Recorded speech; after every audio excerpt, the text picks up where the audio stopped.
Hi, welcome to the AP Chemistry Iodine Clock Reaction Lab. So you should already have this handout and you should have done the pre-lab, which is all of these questions already.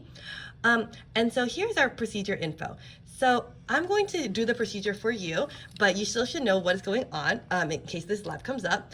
So basically, we need to make sure that there's two solutions and we're not mixing anything of them. So we do not want to exchange the caps, the graduated cylinders, or any other items as you perform the reaction.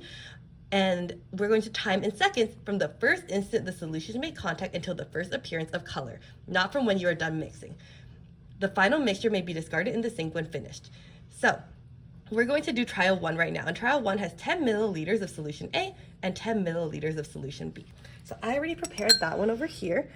So we have 10 milliliters of A and 10 milliliters of B, and we're going to mix them together. Remember, we're going to start the timer as soon as they mix. So ready? They're mixing. We're going to stop the timer as soon as it turns blue.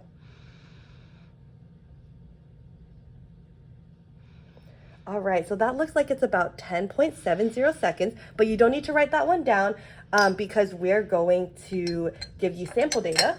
But now we're going to go ahead and do trial 2, right? Because I want you to be able to see what does it look like to do the actual procedure. So for trial 2, on our paper, it says we need 8 milliliters of A and 2 milliliters of water. So how I'm going to do that is I'm going to use my graduated cylinder and then my pipette so I can get 8 milliliters of A. All right, remember when it gets kind of near the top, you do want to put it flat and then do your squat so you can see it eye level. And then you want to make sure you get exactly 8 by reading to the bottom of the meniscus so it's super accurate. All right, and then we're gonna fill up the rest with water from our water bottle. So here is until 10. So this makes a more dilute concentration so that we can see if it affects our reaction rate. For B, we're always gonna do 10 so that it will always be exactly the same. So let's do B over here.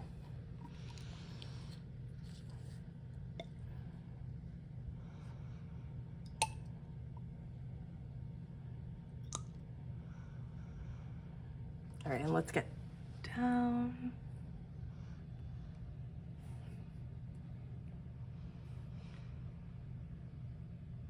All right, there we go. So we should have 10 milliliters for each.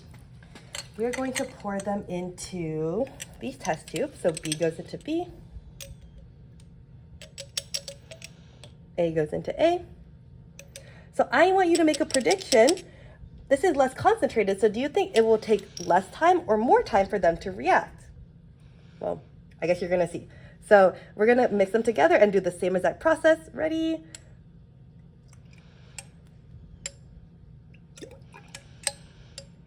All right, now we wait.